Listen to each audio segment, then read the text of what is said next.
On this episode of Narcissist Apocalypse, we talk with an abuse survivor named Louise, and Louise was married to a subtle, warring abuser. It's a story of superiority, forced dependence, reality denial, infidelity, and post-separation abuse.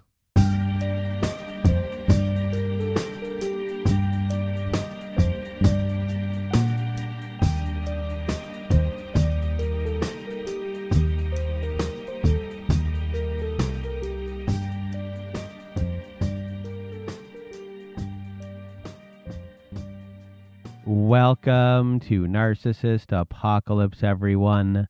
I am Brandon Chadwick, and with me today we have Louise. How are you? I'm very well, thank you. And thank you for having me on.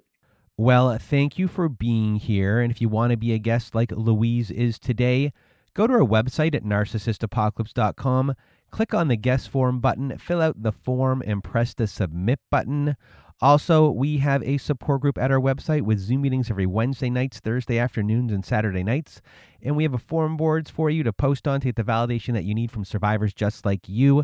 And that is at narcissistapocalypse.com. Join our support group. And we also have a newsletter at narcissistapocalypse.com where you get a free workbook for every new survivor story that comes out. That is all at narcissistapocalypse.com. So sign up today. And we do not have a content warning for today. And today you're going to hear Louise's story, and it's a slow burn story. So just let me stress that. It's subtle until it's not subtle anymore. Louise's story is about a relationship that lasted decades. And one of the most important things about it is that the pattern here was not always obvious while Louise was inside it. And for a very long time, the conflict seemed to be somewhere else. This abuser here was in disputes with colleagues, institutions, professionals, and just other people. And Louise believed she was different. She believed she was safe from that side of him. But sometimes the warning sign is not how your partner treats you at first. Sometimes it is how they explain everyone else.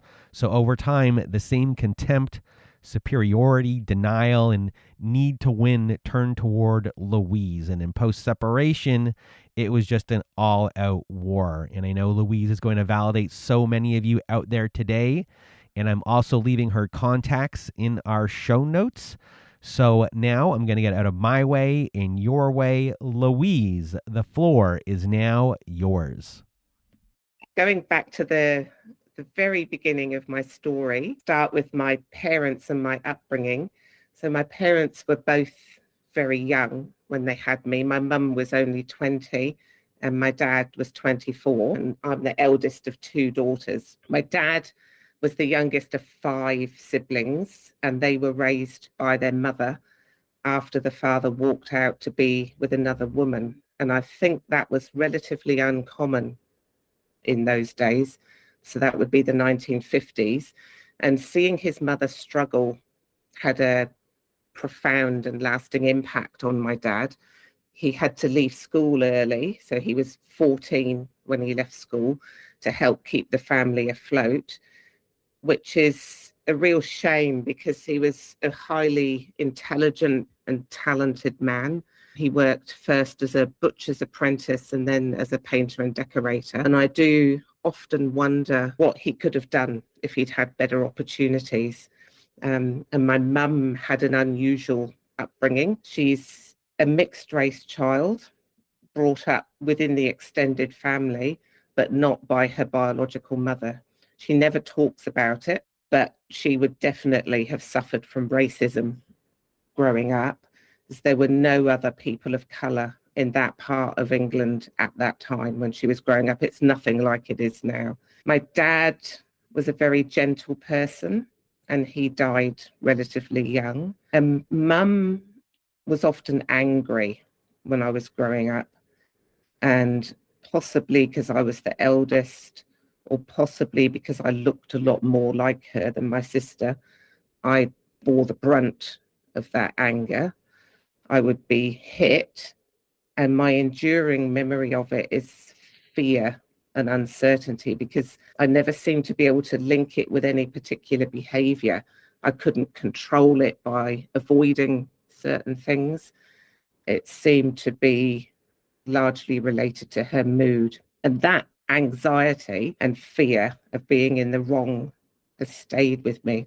And it's something I still struggle with now. I have to actively reassure myself that I haven't done anything wrong and that I can't get into trouble. But all of that said, I was well provided for by both of my parents. They worked hard to make sure that I was well provided for, including stretching themselves to put me through the best school that they could afford. At that school, I always had a sense of not really fitting in because all of the other parents, well, the fathers mostly had really posh jobs. You know, they were dentists and lawyers and that sort of thing, whereas mine was a painter and decorator. The majority of the other parents had been through higher education, whereas nobody in my family had been to university.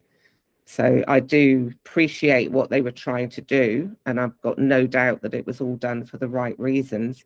And I think it paid off, but it wasn't an easy ride for me being at that school. I was well loved by the extended family. There's nothing I can complain about on that front.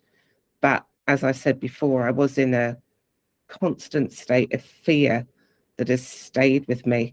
And I still remember the sound of Mum thundering up the stairs and erupting through my bedroom door. If I was upset, I'd be told, stop that noise or I'll give you something to cry for. Things like children should be seen and not heard. So I learned to swallow feelings and needs. So this is relevant for later. Wouldn't dare complain about anything. Like you'd hear, I've worked my fingers to the bone for you, or so on. And if you were told to do something, you'd better do it with no complaining. I think it's a real shame because, like I said before, they did a lot for me. The dad spent a lot of time with us, down at the park, playing tennis. He made walking stilts for us, played badminton in the back garden. Mum made all our clothes. And I can think of specific instances of kindness and care, like Mum would sit up with me if I was having an asthma attack during the night, or the night before my English O-level exam when I told her that I hadn't read the books. So that would have been a time where she could have legitimately been angry with me. She wasn't.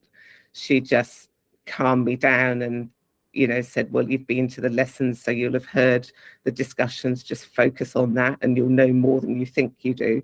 So she actually encouraged me and coaxed me through it. There was a lot that was right, but it was all overshadowed by the memory of being permanently frightened. And even now, I struggle to behave completely naturally around my mum. There's still a fear of saying or doing the wrong thing. I can't think of a time when either of my parents said that they were proud of me or that I'd done well. And another one is my hair was always a bit of a battleground. I can't be sure, but I think it was something to do with the fact that it's curly, and Mum would have had to manage her own afro hair at a time when it wasn't understood and accepted in the way that it is now.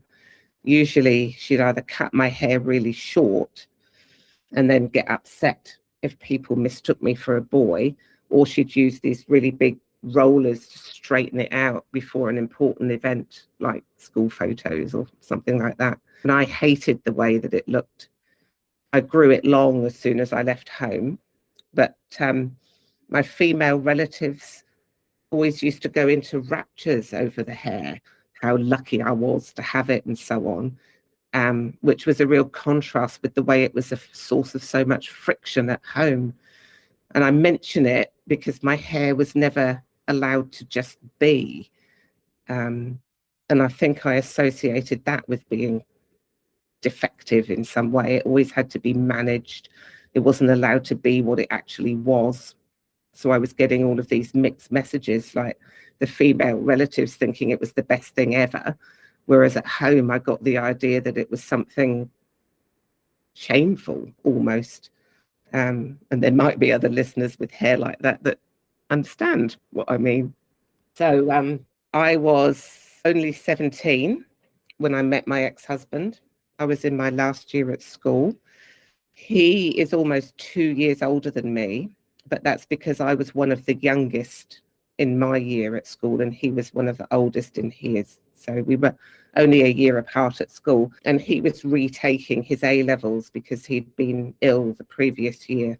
I was at an all-girls school and he was in the sixth form college, and we met at the karate club at the sixth form college.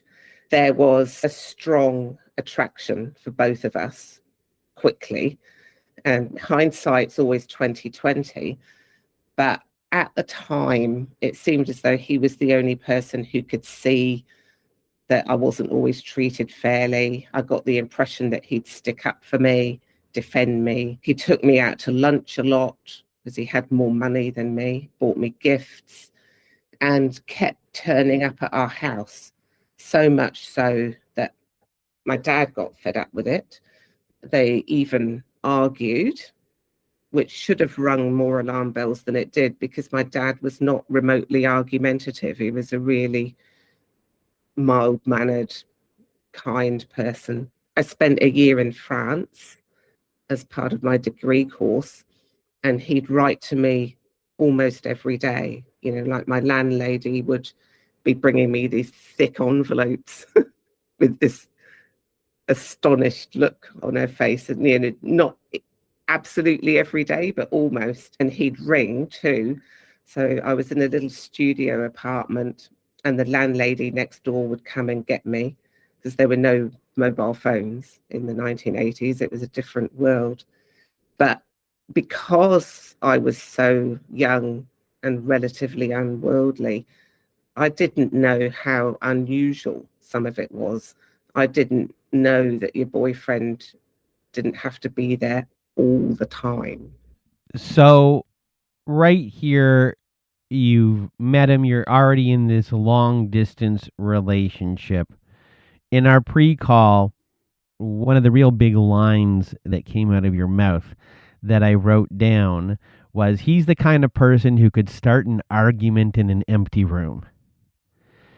So, before we move on, in hindsight now, so everyone gets a good idea of who you'll eventually be dealing with. You already got a good idea already, because he's already arguing with your dad, and your dad doesn't argue.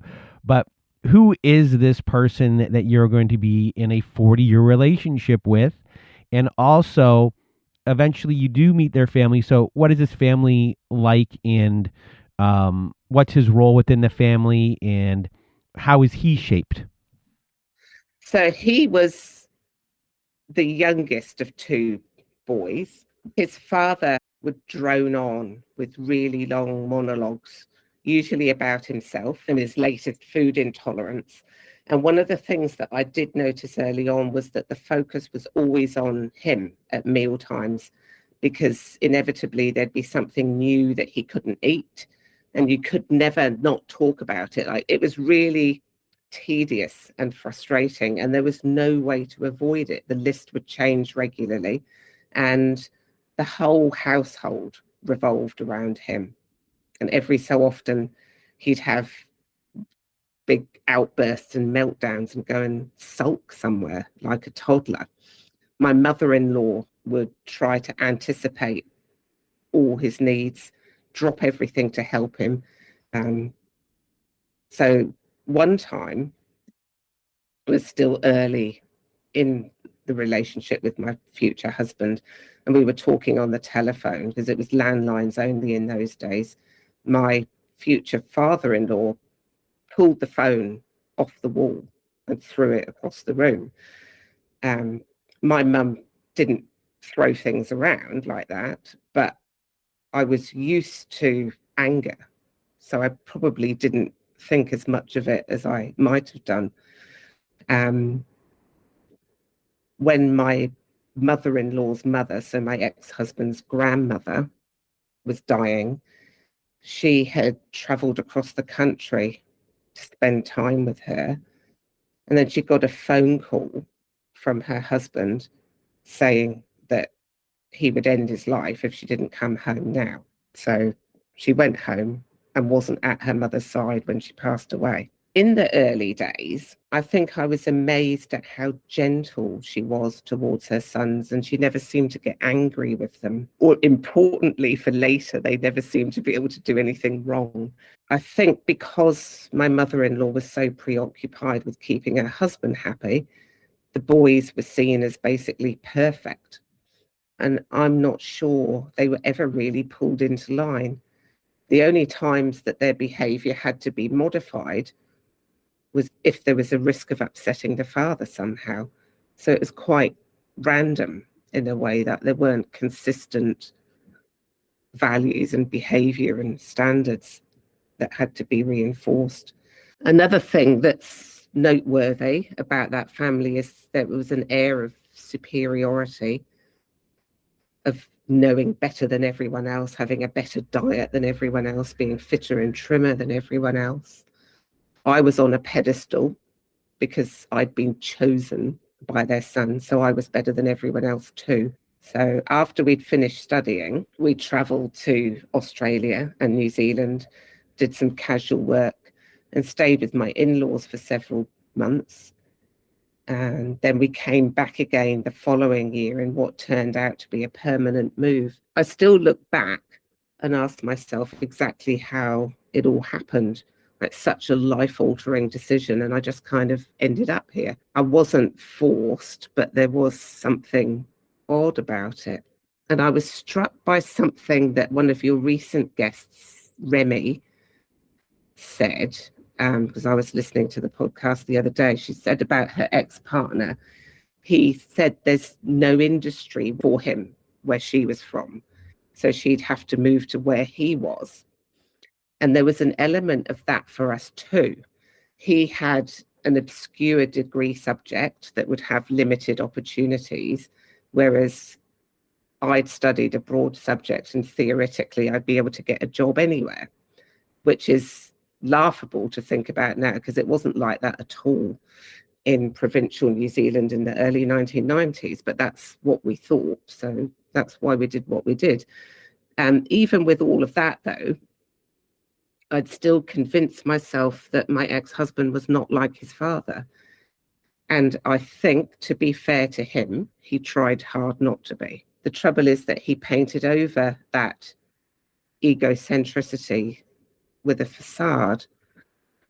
And I wonder if he did that because he thought that's what he needed to do so as not to be like his father. And to be as fair as I can, I think he did try really hard not to be like him. But in the end, it made him even more dangerous, because nobody would have mistaken my father-in-law for a nice person. But my ex's methods of control were so subtle and benign that I didn't realize what was happening.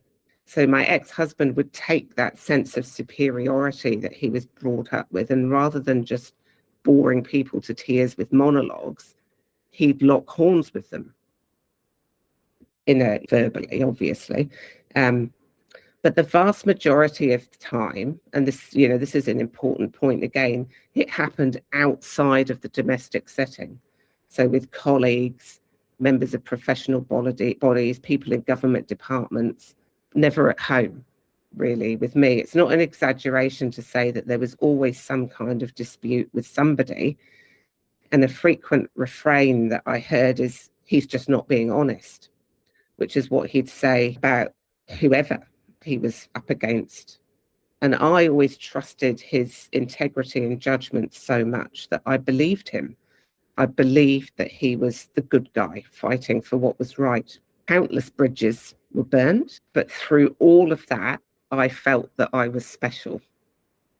It didn't occur to me that one day he might stop being nice to me, or that the niceness and kindness were transactional and conditional.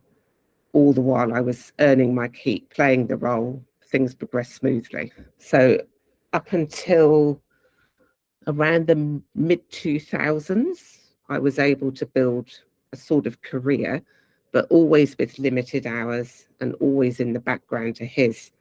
He did try and support me, but it was never at his own expense. His career was always prioritized.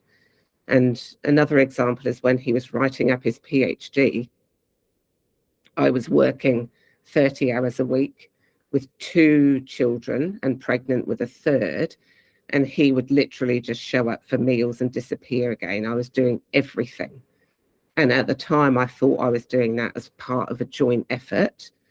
But I found out later that that wasn't the case. And I also remember fantasizing when our youngest was a baby and my ex had just started a new job. He was away from home about 50% of the time. My parents-in-law moved in next door, which is a whole other story. And that was despite me expressing reservations about it. They still moved in right next door to us. So no boundaries there either. And I thought, well, at least if we separated, he'd have to do his share of the childcare and domestic stuff. So, it had crossed my mind then. But I spent a lot of time telling myself that combining work and children's always difficult. I can't complain. I have lots to be grateful for. And any thoughts that I seem to be doing a lot of compromising, I suppressed. So your relationship is going forward. Like, relatively speaking, he seems normal. A lot of the things that are going on here seem, let's say, quote unquote, selfish. And you're picking up a lot of doing everything. And you also use the word ungrateful. Yeah, that's kind of like a lot of little stuff from childhood that might be in your head there, that you have to do all of these things. But a lot of these things are going on here where traditional role type stuff might be occurring, and you have this person who is outwardly to the world causing issues. To you, he's not doing that, but at the same time, you're never putting up a fight, if it sounds like, for anything for him to have an issue with you. It's like you've kind of gone along with a lot of how things are going. So until someone says no or things change, you really don't know who you're dealing with. Is that fair to say? I think that is fair to say. I mean, I had this perception of myself as assertive, but I actually don't think that was true. And we didn't argue much at all, not about anything big. And I think a lot of that is because his battles were all external. And I thought that I would never be the kind of person who would take on this traditional gender role. I mean, if my 18-year-old self could see what happened, I think that would be an interesting conversation to go back and have with her. But that's what happened. And I think because things were ticking along quite well, we enjoyed the same sort of food, seemed to have a similar outlook on life and that kind of thing, there weren't really major bust ups. But there is one thing just coming up, actually. There's a major escalation point, which happened late 1998, early 1999. And I was pregnant with our second child at the time. He used to travel quite often for work. And, just remember back then we didn't have mobile phones. So before he left for a trip, he'd give me his travel and accommodation details. So, I knew where he was and I knew how to get hold of him, but it was rarely necessary because he would usually phone me every day anyway. But if I needed to speak to him, I knew how to do it. And he was always relieved to get back home afterwards. But this one time, he didn't return when he was supposed to, and he didn't call at all during the week or so that he was away. I tried calling the hotel that he was supposed to be staying at a couple of times, and they told me that there was nobody there by that name. And I don't know whether the story has grown in my mind in the retelling, but I'm pretty sure I heard them sniggering in the background like the second or third time I called. So the day that he was due home, he phoned me to say that he'd missed his flight and he was rebooked a couple of days later. So I'd been muttering darkly to my mother-in-law that his behavior was out of order and, maybe he could make his own way home from the airport. I'm not going to go and pick him up, that sort of thing. And she urged me to smooth things over and make him feel welcome, and, gave me a whole lot of other outdated and unsolicited advice that we'd call enabling nowadays. So anyway, he came home and life resumed its usual pattern not long after he returned, until one evening when I was relaxing on the bed, reading, and he appeared in the doorway looking all hunched and asking me to come down to the lounge because there was something he needed to talk to me about. So the short version is that he met a woman with whom he had felt an instant connection. Let's call her Maxine. And he might have to move to Australia to live with her. He told me that it wasn't an affair because they hadn't had sex. And I disagreed strongly. I thought that meeting someone that you were considering leaving your wife and children to go and live in another country with very much qualified as an affair. So I gave him time and space to decide what he wanted to do, making it clear that I didn't want him to stay out of a sense of obligation for me or for the family package, that he was only to stay if he was sure that he wanted to be with me. And it took months. My physical and emotional health suffered. I lost a lot of weight, which showed because I was already fairly lean to start with. My hair fell out, and that's usually something that happens after the baby's born, not before. And coincidentally or otherwise, because this is something that I have heard can be a trigger with these things, the affair happened at a time when my career was beginning to take off. So I don't know whether there's a connection there or not. So anyway, he obviously made the decision to stay because otherwise we wouldn't be here now. And I worked hard to forgive him and process it all and move on and trust again. Another major challenge was serious legal problems when he was sued on 2 different occasions after making commercially damaging claims. And those battles went on for about 5 years altogether. And we were living under the threat of bankruptcy during that time. So there was always some kind of scrap, always some kind of chaos. But apart from the affair, it was never really with me, although all of it did affect my life. But that said, the disputes were never really with me, and I still thought that I was special. But I can see that boundaries and compliance were being subtly tested all the way along, actually right from the very beginning. And I think I mentioned in our pre-call a thing that should have raised more alarm bells than it did. So I was in my final year at school when we met, and that's when you do your university applications. And the way that it worked in the UK at the time is that you would have, there's a system called UCA, and you'd have your 5 universities that you would put in order of preference. So the university that was at the top of my list wasn't on his list at all. And then sometime, during the months that follows, he very excitedly told me that he was now going to be going to the same university that I was. It didn't ask me what I thought about it. And I was presented with it as a fait accompli. Like, isn't this great? I'm coming to the same place as you.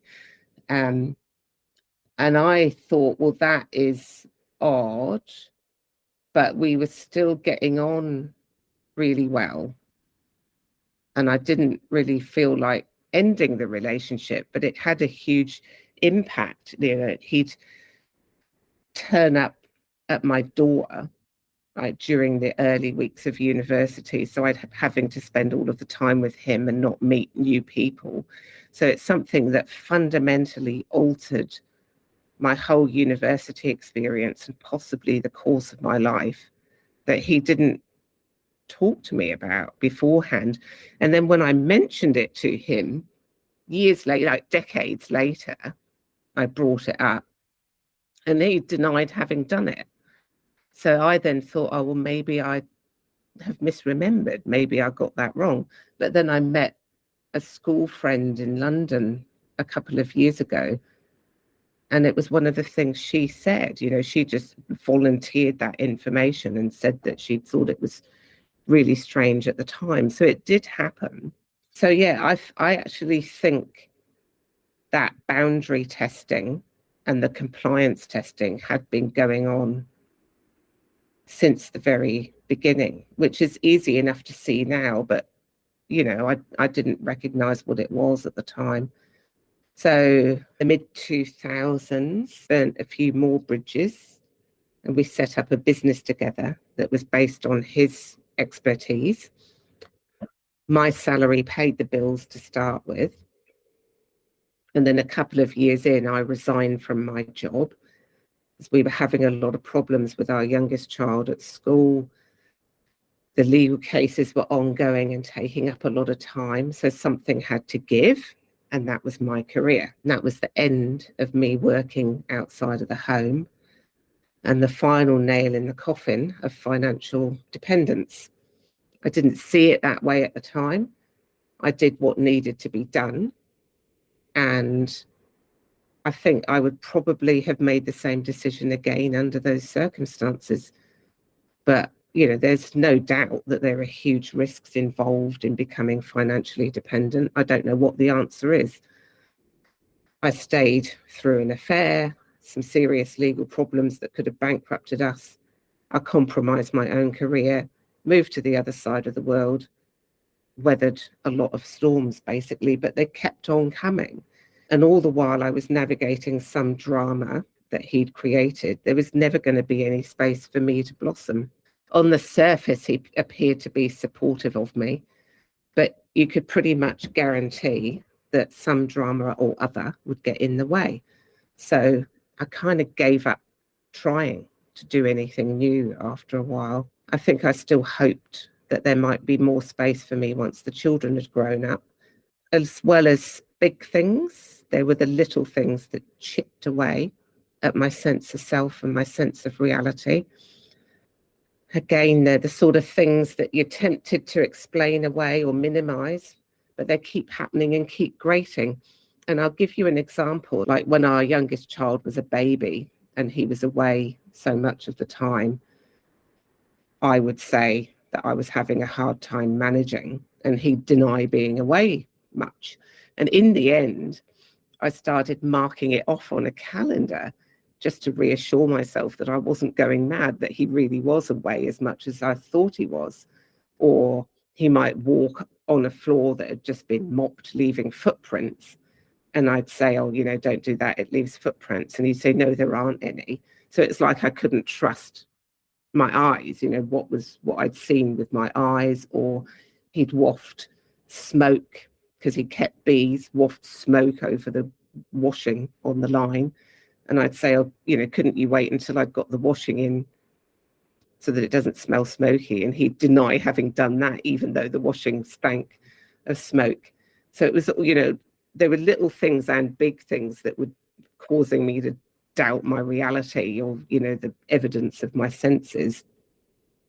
But I couldn't make light of it or pull his leg about it. Like making a joke about something to diffuse the situation wouldn't have worked with him. So over time, I grew reluctant to raise any issues because I'd end up having to defend myself. I viewed him as a decent person with high integrity who cared about me. So I tended to question myself first. And over the years, I just trusted myself less and less. I still spoke up about things from time to time, but the knockbacks would get more patronizing and aggressive. So looking back, I can see that I'd been busy rationalizing for a long time, but it was when he started talking about conspiracy theories that I began to have serious doubts. So we moved to Wellington in 2011, like for a fresh start after the legal cases had been closed, and because it was a good time, like our eldest had moved away to university, and with the schooling, it was a good time with the younger two to move. So we were starting almost from scratch financially because it had been a very expensive process. And it was not long after that he started talking about conspiracy theories. So statistically, if you believe one conspiracy theory, you're more likely to believe others, even if some of the claims are mutually exclusive. And I didn't know that they were conspiracy theories at the time either. It was only, after it kept on coming and I started looking them up that I saw that that's what they all were. I just thought it was real things that he'd been finding out about. So it didn't take long for me to start asking serious questions about the effect it was having on me. Initially, I tried to understand it all better, asking him questions about how it would all work and so on.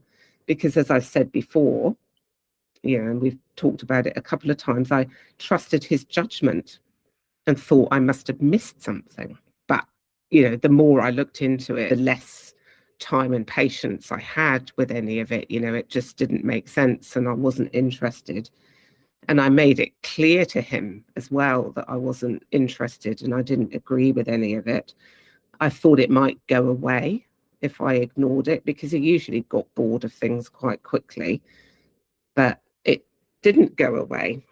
But interestingly, I came across some notes that I'd written in a diary from 2015 about the effect that it was having on me. And I'd written about frustration with his alternative viewpoint to basically everything, that I was finding it suffocating, claustrophobic, intense, overwhelming, intolerable.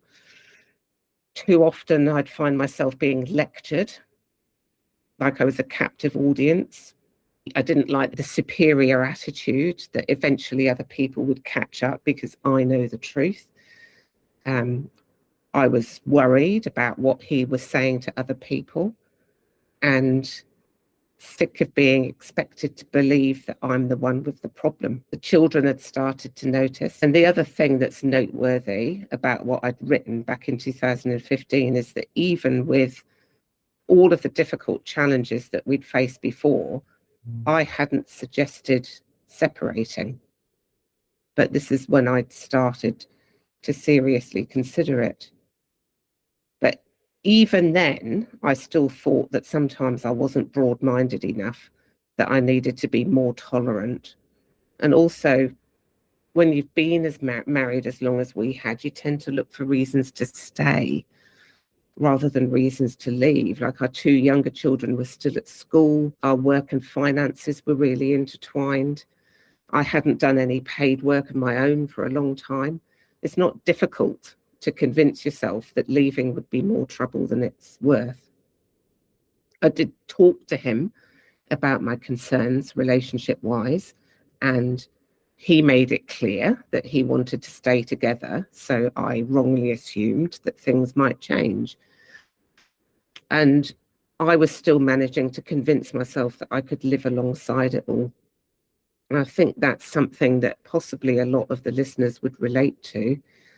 It takes a lot to leave a relationship, especially when you've been together as long as we had. The sunk cost is huge.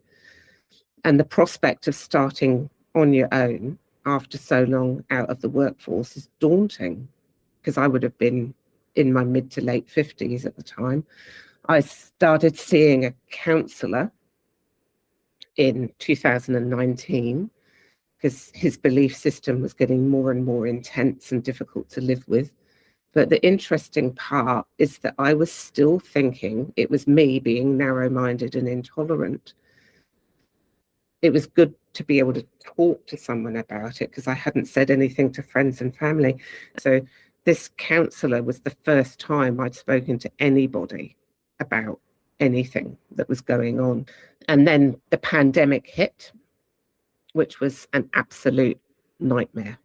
He told me that rolling up my sleeve to be vaccinated would be grounds for divorce, that if he knew the time and place, he'd prevent me from getting one. It was super intense and relentless.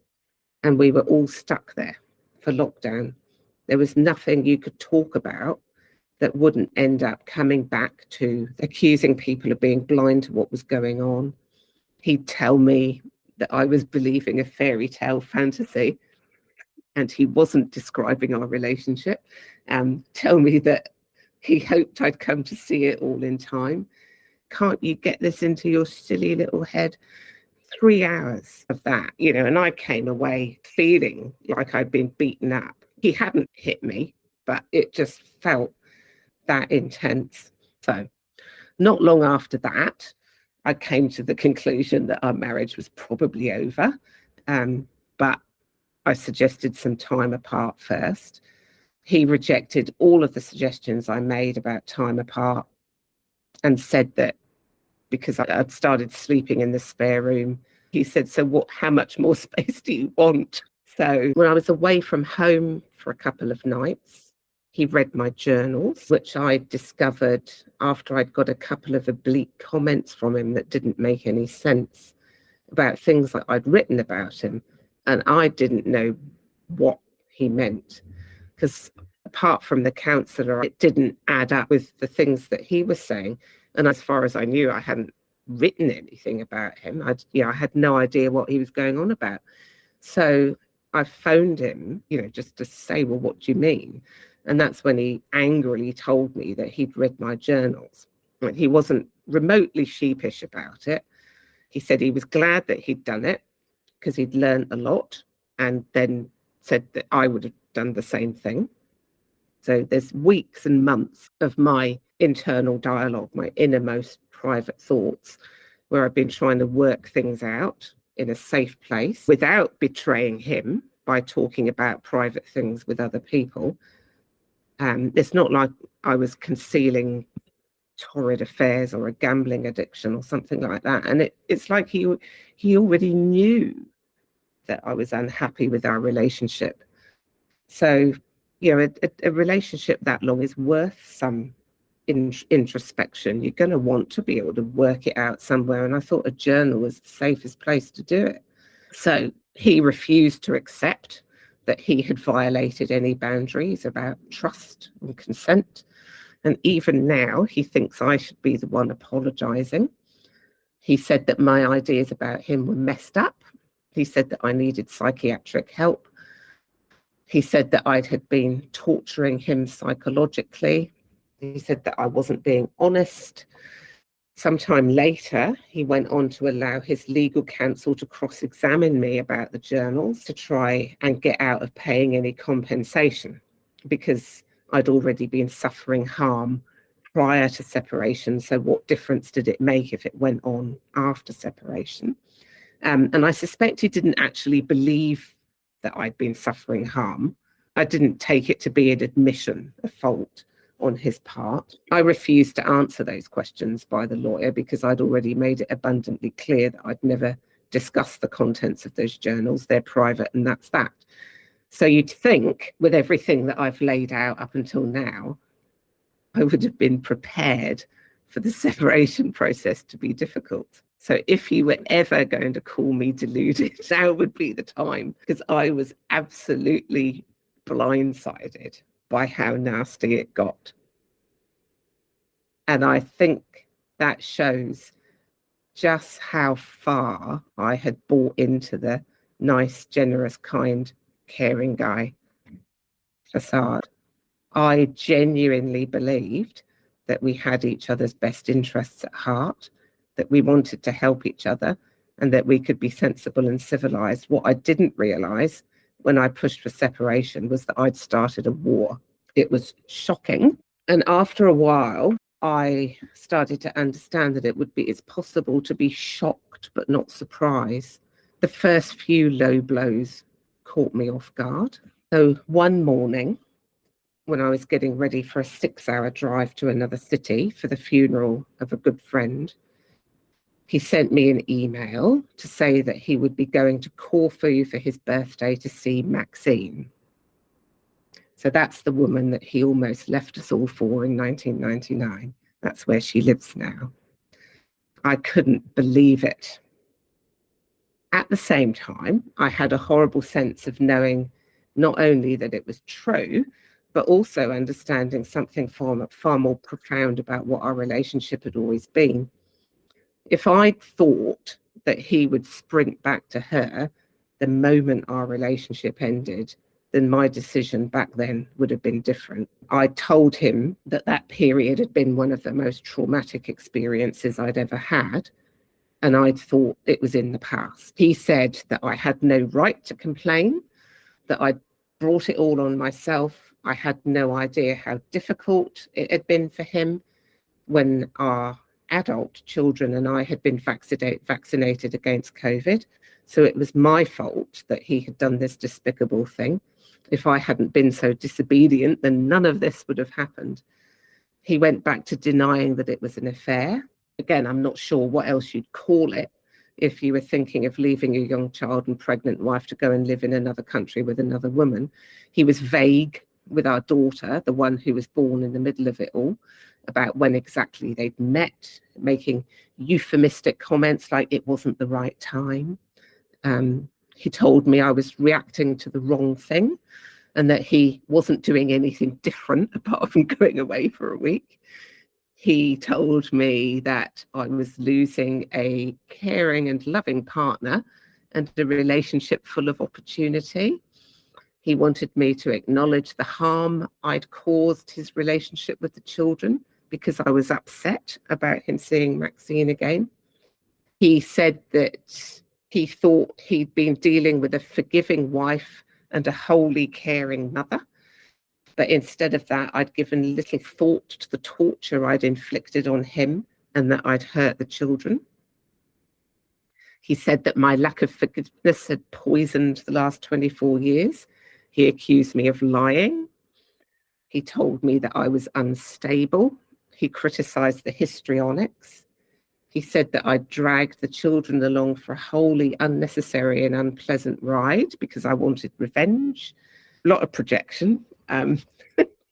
He would disguise the enormity of his actions with words like she resurfaced and popped up, just to create the impression that Maxine had miraculously appeared just when he needed her to. So if I'd known back then what I know now, I would perhaps have seen that the behavior had exposed systemic weaknesses in our relationship that no amount of therapy or forgiveness would fix, because it meant that he didn't value and respect me enough to pass the opportunity of getting close with somebody else. And it involved deception. And his words, a quarter of a century later, revealed an unsettling lack of empathy towards me. And comparing the betrayal of an affair to my decision to be vaccinated against COVID would be hilarious if it weren't so deeply offensive. I've got a pretty good sense of humor, but I can't see a funny side in that at all. So as it turns out, this was no grand passion that had been sacrificed for the higher cause of our relationship. So after a year or so of meetups across the globe, they decided that they didn't like each other that much after all. Our divorce was finalized in December 2025, and he's now married to somebody completely different. He met her a couple of months after the Maxine thing fizzled out, and they were engaged about 9 months later. Negotiating settlement terms was another minefield. Anything I suggested was automatically rejected. I was threatened. He tried to wear me down in a lot of different ways, and there was more denial of basic facts. For example, denying that the children had a significant impact on my career, that I hadn't compromised my career at all. He downplayed the role I played in facilitating his career, his earning potential, and his lifestyle. It was as if he'd done it all himself, and I was just a passenger. And all of that resulted in endless back and forth with lawyers. Money became a major battlefield. Even though I was financially dependent, I was better off than many women in that situation because I was the one who handled the household and business finances, which meant that I knew what we had and I could be reasonably sure that he hadn't hidden assets or anything like that. It made things easier, but by no means straightforward. He was always really good at earning money, but there was no discipline with it. If one card didn't work because it had reached his limit, he'd just use another one rather than think, perhaps I shouldn't buy this thing. He expected to be able to have what he wanted when he wanted it. And I would get around it by keeping money in an account that wasn't linked to any of the cards, so that I could always pay the mortgage, the tax, the council rates, and those sorts of things. And back in the days when checkbooks were a thing, before FPOS cards and that sort of thing, he would tell me if he wanted to buy something, and I might say, oh, you can't, because there won't be any money until the next payday. So then he'd say, oh, can I have the checkbook then? As if it was different money. And it happened quite often. I'd have to try and explain that no, it's the same money. It all comes from the same place. It's not some kind of magic money tree. And everything had always been in our joint names. And then during the separation process, he gained access to online banking. And I remember standing outside the bank with him saying that I understood that he needed to see what was going on, and that was fair enough. And if I was in his position, then I'd want to see as well. But please just look. Just keep an eye on it. Don't touch anything. Because if you go shuffling money around, it will be chaos. So chaos it was. I lost all control. He'd spend money I'd set aside for tax and GST, tell me I had no business interfering when I tried to explain that the way he was carrying on was unsustainable. Then, of course, it was all my fault when serious problems arose. And he accused me of financial and psychological abuse. I set up a separate inbox for him after getting one nasty email too many. And that gave me some control, because it meant that any emails from him would be tucked away out of sight until I chose to look at them. And I'd have a little mantra and grounding ritual that I'd go through before I opened his inbox. So under the terms of our separation agreement, I gave up my directorship and shareholding of the company that we started together 20 odd years ago. And in return for that, I had a 2-year fixed term employment contract to help me get back on my feet and get a mortgage. And I'd also offered to postpone taking the final portion of the money that I was owed from my shareholding, because he'd had a lot of moving expenses. And I said, well, you I still hadn't learned. You take what you need, and on the understanding that I can have an equivalent amount later. So, of course, that didn't happen. He refused to pay me the balance of my money, said that I'd have to go to court to get it. He threatened to withhold my regular salary payment if I didn't back down. The language became increasingly menacing and abusive. He'd say things like I had a misplaced sense of entitlement, I was selfish. It was an outrageous interpretation of how a person in your position would behave. He said that I had betrayed everything good that our relationship was ever about, that I was undiplomatic, grasping, selfish, and destructive. And I was having to look at all of this. So the fortnightly salary payments were another opportunity for him to flex his muscles. And he'd say, if I don't have enough money for whatever, then I won't be paying you when it suits you. So that's fortnightly as per the employment agreement. He'd say it was the only way he could protect himself from further financial and psychological abuse. He'd regularly remove large sums of money from the business account. He was playing Russian roulette with my salary. So there were at least 3 times when my salary only went through because a client had paid the day before. So all of this was going on while I was trying to find a house, and knowing that the bank would be monitoring my account really closely. So it was super stressful. The employment agreement had clauses stipulating that he should only communicate with me about work-related issues, that he should communicate with a respectful and reasonable manner, that he'd treat me with respect and courtesy. So if I refused to engage with abusive messages, I'd be called arrogant and disrespectful, and that I had no right to pick and choose what to engage with, and that I had an attitude problem. He'd triangulate, saying things like people were flabbergasted at how generous he had been towards me, that he'd shown some of the emails to a dispute resolution professional who did not agree that they were problematic, and that he was going to talk to a clinical psychology professor about how to deal with me. So the message I took from it all was that I was the problem and not him.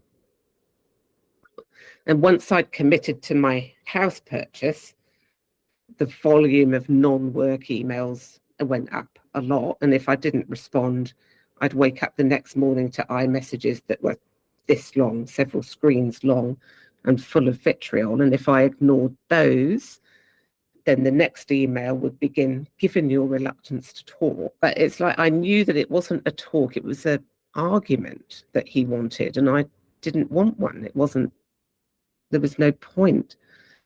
So there were times when it felt like a constant assault, and many of the communications were in the categories that were expressly excluded by our agreement. So it's like I was regularly being asked to sacrifice my reality, my integrity, my financial future, and my sanity. And I was trapped in a situation of having to look at these really distressing messages on the off chance that they would contain something legitimate that needed my attention. And I used to have a feeling of dread in the pit of my stomach when it was time to do my check of his inbox. So his behavior got so extreme immediately preceding and on the day of my pre-purchase inspection for the house that legal and health professionals said that I should take stress leave for a few days. And then after I went back to work, he complained about my inability to behave rationally towards an ex-partner. So one Saturday, 12 days after I'd moved into my new house, I wrote in my journal that I woke up feeling slightly unsettled. And the next day, the Sunday, I wrote, I woke up a couple of times during the night with my heart pounding. At the time, I put it down to the residual stress of moving and the aftermath of everything that had happened during the preceding 2 or 3 years. But with hindsight, I can see that my subconscious had picked up on some signals. So on the Monday, so exactly 2 weeks after I'd moved into my new house, having committed to a mortgage that I was relying on my settlement money to pay until I could get myself established with something else, and with the expenses that go with moving house, he fired me 15 months earlier than he should have done. So this led to more legal and financial hassles, with him abusing the financial power over me. He'd say things like, I'm still your main source of income, and if you don't do this, then you'll get less money all up, and you won't know when you get it. It'll be a lot more risk to you. All trying to force me to agree to things that weren't in my interest. So as if the termination of employment weren't bad enough, he went on to dispute that the dismissal was unjustified. Then he decided that he wanted to re-employ me. Then he rejected my conditions, which were only things like putting a tighter communication protocol in place.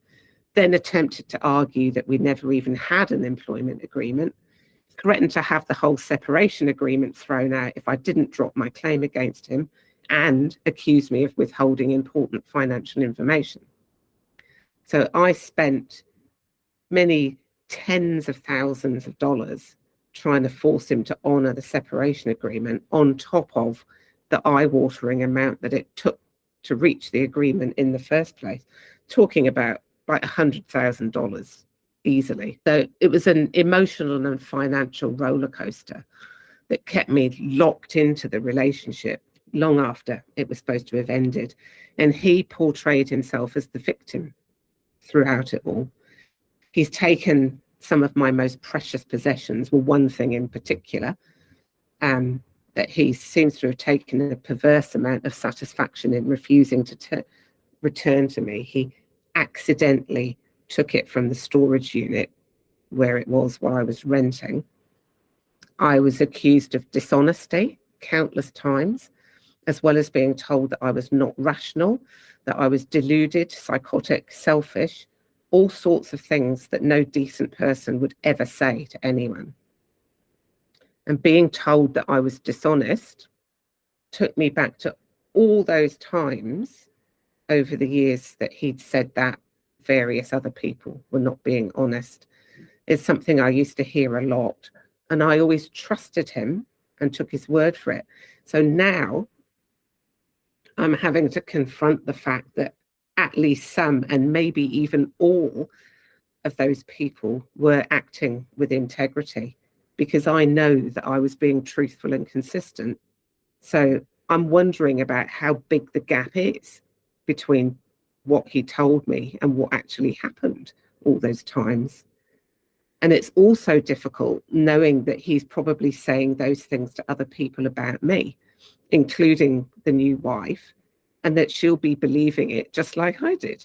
He complained about how difficult it was for him during the separation, what a hard time he was having, as if it was easy for me and the children. And there was a lot of projection, accusing me of the things that he was doing. And it's interesting, the clinical psychologist that I've been seeing told me once that I was projecting. And I think that was the first time I'd heard the word used in a positive sense. So just like he would accuse me of all sorts of things I hadn't done, I was still expecting that he would behave reasonably and in a way that reflected care and consideration, respected what we'd shared, and tried to optimize the outcome for both of us. And that is something that I was deluded about. I was projecting myself onto him. I hadn't entertained the possibility that a person I'd shared so much of my life with would turn around and treat me the way he did. And it kept on coming, one awful thing after another. And just when you think you'll have run out of things to do, there's something new. There was no rhyme or reason to it. I think it was all reactionary stuff, like about asserting control in the moment. It felt deliberate. It felt as though it was a deliberate strategy to make my life difficult. But I think it was probably more to do with gaining the upper hand in the moment and winning, regardless of whatever damage he was doing to me and the rest of the family. I was the enemy. It's something that had to be defeated at all costs. As recently as last week, I was made aware that he continues to stalk me online with a cryptic message that he sent to 2 of the children. So he's using them to get to me because I've blocked him everywhere else. So that's barely 2 months since he's remarried and he's still stalking me online. And how have you been doing? And this is all still fresh. And it was such a long period of time. And we're talking 40 years. And I guess things got settled really beginning of this year. And you're still living with his tentacles in places. So how has that been for you in this aftermath? And this is just a short period of time. And how are you dealing with things? How are you coping? Well, the financial stuff has left a long tail, and there's some of that I'm still trying to sort out. And it's very, very stressful and distracting. But I think that aside, it's like if I could take away the financial precarity, I'm actually doing pretty well. It's like I don't think about him all the time anymore. I'm sort of building the scaffolding around a new business and career. I've got plenty of people in my life. I've had lots of help and support. So, yeah, I'm actually doing pretty well. Yeah. And if you had any words of wisdom for everyone listening, what would they be? I think I went through quite a long period of beating myself up for getting involved with somebody like that. It went against the image I had of myself as a person who could look after himself, not putting up with any nonsense, being an independent thinker and that sort of thing. And it was a shock to realize just how much had been eroded and how much I forgave and explained away and tolerated. But you can't recognize what you don't know. And I've got better at accepting that I made the best decisions I could with the information available to me, and knowing that all of the decisions I made came from a place of integrity. And it's only relatively recently that I've made peace with that, like in the last 6 months or so. It took a long time, but telling my story helped a lot. Like writing it down and, writing various drafts of the book and giving that to people and getting feedback all helps to validate it and create distance. And I think keeping records has also helped overcome that. Have I misrepresented or misremembered something?